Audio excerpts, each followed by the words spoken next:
Mulher que teve o seguro-desemprego suspenso por ter o nome parecido com o da irmã gêmea, consegue ser indenizada na justiça pelo transtorno que passou. Militar transferido para outro estado ganha o direito de se matricular em curso de faculdade diferente do que fazia. E mais, estudantes não conseguem anular uma questão de concurso público na justiça, já que não havia desacordo entre edital e conteúdo da prova. Aqui do Inteiro Teor, você acompanha decisões e temas que estão em discussão na Justiça Federal da Primeira Região. Acompanhe a partir de agora.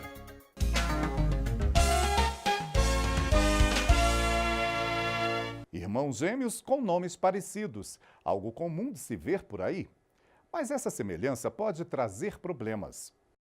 No Mato Grosso, uma mulher com um nome bem parecido com o da irmã gêmea teve o benefício do seguro-desemprego suspenso após uma confusão de dados. Ela conseguiu na justiça uma indenização pelo prejuízo que sofreu com isso. Veja, com Daniela Garcia. Qualquer semelhança neste caso não é mera coincidência. Isabelle Maria dos Santos e Isabela Maria dos Santos são gêmeas idênticas e praticamente compartilham o mesmo nome. Quando pequenas, eram bem mais parecidas e ainda hoje acabam sendo confundidas. Às vezes eu passo em algum local e aí eu ganho um abraço na rua e tudo. Eu até tento continuar o papo, só que aí começa com um assunto assim, eu falo, não, então... Aí a pessoa fica bem constrangida mesmo. Pelo fato da gente ter o mesmo nome e ser bem parecidas, a gente trocava bastante de turma, e as professoras não viam. Provas, ela já assinou prova. Assim é quando era pequena, né? Quando ela troca o cabelo, ela faz alguma coisa e eu acabo postando uma fotinha dela porque eu acho bonita. E também, às vezes, quando eu estou muito atrasada para ir em algum local, aí eu pego a identidade dela, porque aí, como é a mesma a foto parece muito, né? Às vezes eu pego o documento dela e saio correndo para eu não ficar procurando o meu. Brincadeiras à parte, o fato é que as semelhanças, inclusive por apenas uma letra diferenciar o nome das irmãs gêmeas, traz alguns transtornos. Eu sou atleta e ela não.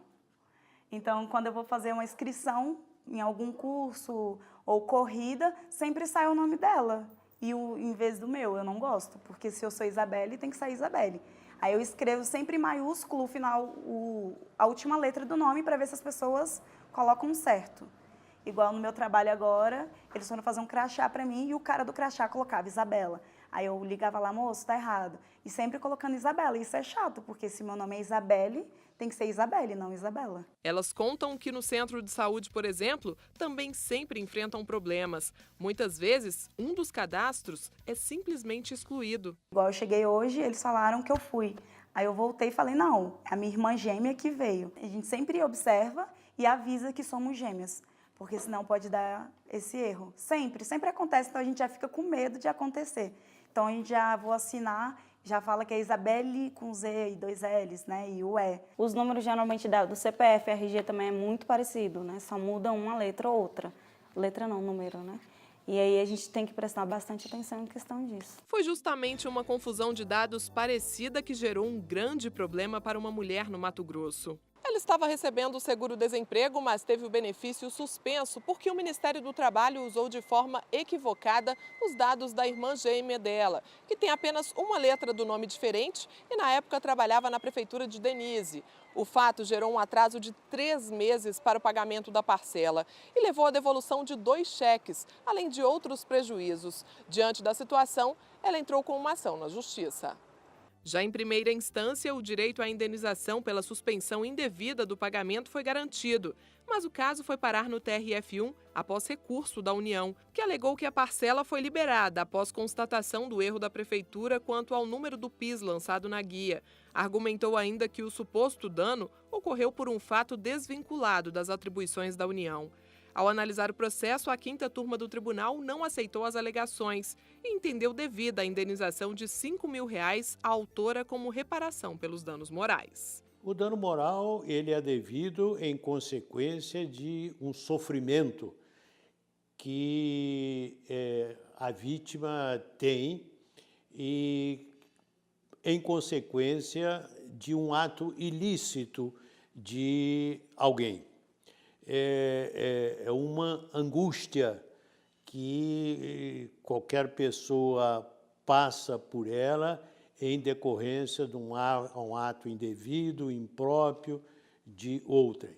E o dano moral se destina exatamente, em primeiro lugar, a compensar um pouco esse sofrimento da vítima e tem também um sentido que é pedagógico para fazer com que o ofensor, né, pense duas vezes antes de causar aquele mal a outra. O colegiado destacou que o pagamento do benefício só aconteceu depois que a mulher entrou com a ação na justiça e o dano não foi provocado direta e imediatamente pelo erro da prefeitura, mas sim pela conduta do Ministério do Trabalho, que usou as informações existentes nos cadastros do governo e suspendeu o seguro-desemprego.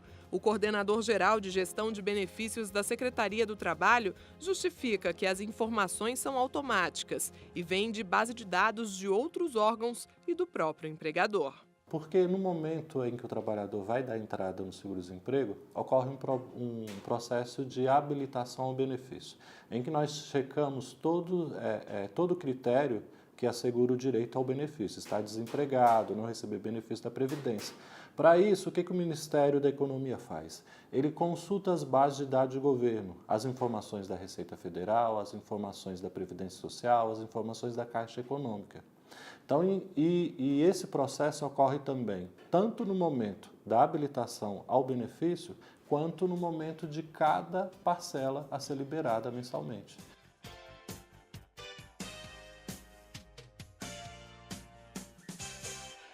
As decisões do TRF1, como essa que você viu aí agora na reportagem, são publicadas no nosso portal. Basta clicar em Mais Notícias. A seguir, militar transferido para outro estado ganha o direito de se matricular em curso universitário diferente do que fazia. Saiba o porquê. E mais, estudantes não conseguem anular uma questão de concurso público na Justiça, já que não havia desacordo entre edital e conteúdo da prova. O Inteiro Teor volta em instantes.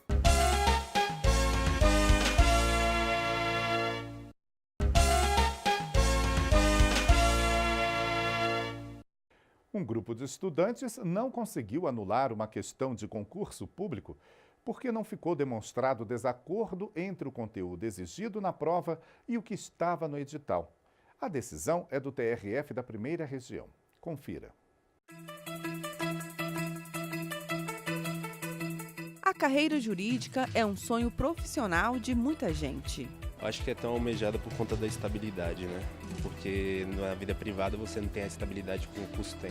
É muito boa, ela garante maior estabilidade. Sim, é vantajoso a estabilidade. As condições financeiras do serviço público são muito boas, né? Os salários em comparação com a rede privada. De acordo com o Ministério da Economia, nos últimos 10 anos foram abertas mais de 190 mil vagas em concursos na área federal.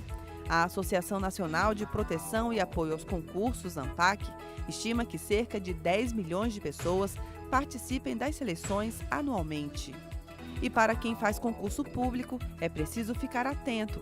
Saber, por exemplo, se uma questão da prova tem a chance ou não de ser contestada por meio de recurso, porque foi mal formulada, considerada errada ou até mesmo porque seu conteúdo não foi determinado no edital. Essa análise precisa ser criteriosa, pois uma questão anulada faz toda a diferença na contagem de pontos da prova. Esse professor de cursinho explica que a análise para um recurso não é complicada, mas caso o candidato tenha dúvidas, é sempre bom procurar ajuda especializada. Para fazer um recurso, seria ideal que ele tivesse orientação, até para poder falar com embasamento, para ter um maior, digamos assim, um maior arcabouço de argumentos, né? Então seria importante que ele tivesse. Mas isso não impede dele fazer sozinho a sua argumentação. Caso, né, haja necessidade, ele recorra a um profissional para fazer isso. Muitos casos relacionados a recursos de prova de concurso têm parado na Justiça, mas nem sempre os argumentos usados pelos candidatos encontram amparo legal para invalidar a questão. Foi o que aconteceu com o julgamento da 5ª Turma do Tribunal Regional Federal da Primeira Região, que manteve a decisão da Justiça Federal do DF de não anular questões da prova discursiva do concurso público para o cargo de auditor fiscal do Ministério do Trabalho e Emprego. Um grupo de candidatos pediu a anulação da prova de redação, alegando que o conteúdo exigia conhecimento sobre jurisprudência e súmulas dos tribunais superiores, o que, segundo eles, não estava no edital.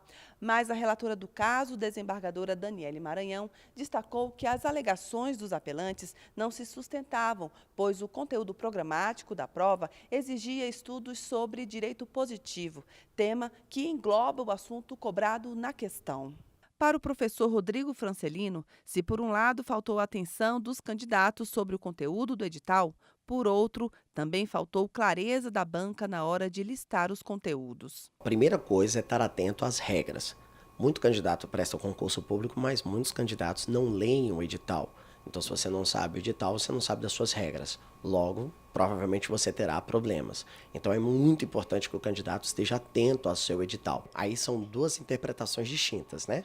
Os candidatos, com a interpretação de que o direito positivo não teria, então, mencionado jurisprudência, e o tribunal, com o seu entendimento, dizendo que, ao mencionar direito positivo, nós estaríamos mencionando já a jurisprudência, que, de certa forma, também eu concordo com esse entendimento do tribunal. Porém, as bancas examinadoras poderiam ser mais claras, facilitando a vida do candidato, mencionando que jurisprudências, súmulas, decisões mais recentes seriam também cobradas no edital. Tudo isso ficaria mais fácil se o edital fosse mais claro. Os autores da ação também contestaram critérios de correção da prova e de fundamentação adotados pela banca examinadora, sem, contudo, demonstrar claramente erro material ou violação do edital do certame, cujas regras foram devidamente observadas pela administração pública, conforme explica o professor.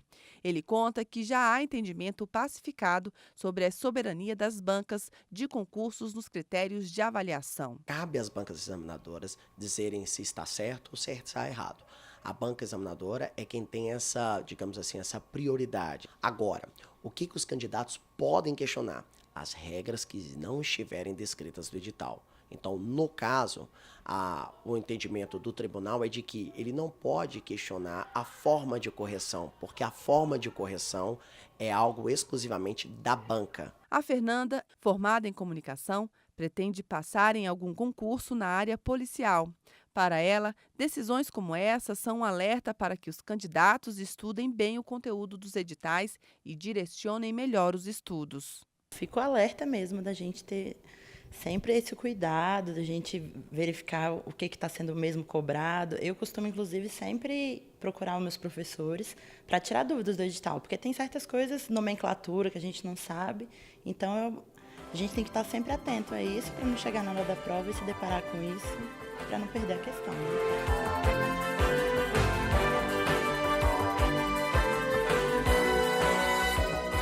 Esse foi o Inteiro Teor, com notícias sobre a Justiça Federal da Primeira Região.